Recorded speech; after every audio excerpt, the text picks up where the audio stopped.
we'll start by showing how to do a structure calculation in the eMathStudio environment. As an example, we'll look at this very simple expression: 2 times parentheses 3 plus 4 minus 3 times 4. And we will do this calculation as a structured calculation. The first thing we do is that we add a calculation element. So if you notice here below this text here, there is a weak gray line.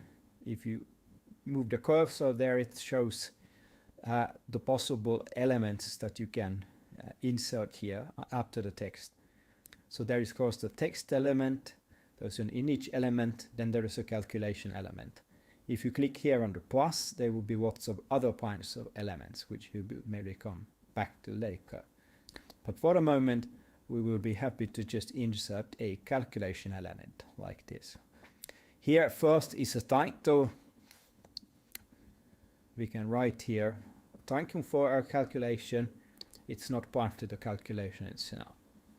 And then the next thing we want to do is we want to start calculating the value of this expression. So we copy the expression there and we paste it here.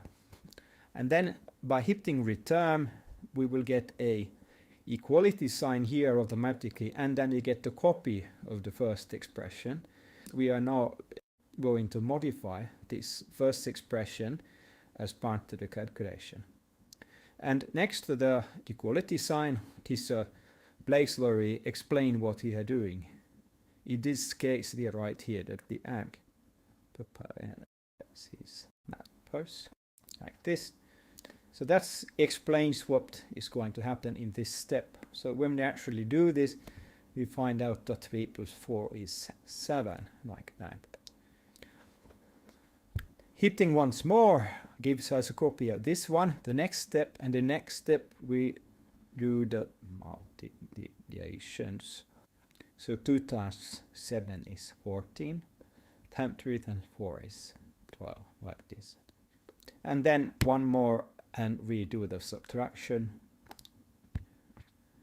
and we find out that this is 2.